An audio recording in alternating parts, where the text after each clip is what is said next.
Good morning, everybody. Roger Susanin here, coming to you live from the digital desk. I have to tell you, there is a lot going on right now that is going to impact your Saturday morning. First and foremost, we need to tell you about some developing news that will impact anybody who needs to catch a flight anytime soon here in Connecticut. I want to get right to this situation that we're learning about right now at Bradley International Airport. We now know is one of the airports that is being impacted by the government shutdown. This is a map of the 40 airports across the country that are directly impacted right now. You can see it's 40 of the largest airports in the country. Now, Bradley is not technically part of that list. However, just within the last hour, we have been alerted that Bradley officials, if you take a look right now, have warned travelers that flights coming from Bradley this morning have been significantly delayed. We know places including Charlotte and other cities around the country have been impacted, again, at Bradley International Airport as part of that government shutdown.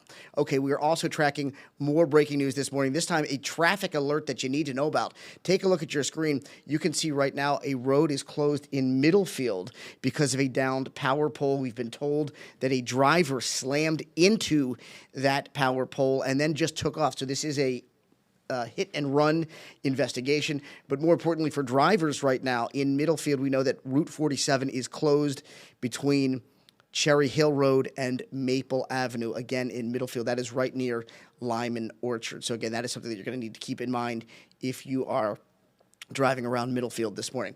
Also this morning, we're covering a big story, developing news tied to the investigation into the murder of an 11-year-old girl. Take a look at your screen right now. This is newly released body camera footage showing the recent arrest of one of three people who has been charged in the murder of Jacqueline Torres Garcia. That man's name is Jonathan Nanita. He was recently, again, as you can see with this tense video that was shown from body cameras, he was recently finally taken into custody after a physical altercation with police. He is scheduled to appear in court on Friday of next week. Of course, that is a story that we will be tracking for you throughout the day here on Channel 3 and in the days ahead. Okay, in happier news, we do want to talk with Channel 3 Eyewitness News reporter Anna Stansfield, because Anna is right now in New Britain to tell us about a really great event that is going on this morning again in New Britain. It's a House of Heroes event. So Anna, tell us about what's going on out there. A really awesome thing. Yeah, Roger, good morning. We love coming out to these events with House of Heroes. It's a nonprofit where they come in to help out veterans with any home repairs they might need. This one here in particular in New Britain, he's a 72-year-old Air Force veteran. Let me step out of the way. They're just kind of starting their morning meeting, as we should say. They meet at around 8:30, which is right around now, every morning whenever they come out to these houses. They're going over the game plan right now. All of these are volunteers with House of Heroes, the nonprofit, here to help out this 72-year-old Air Force veteran.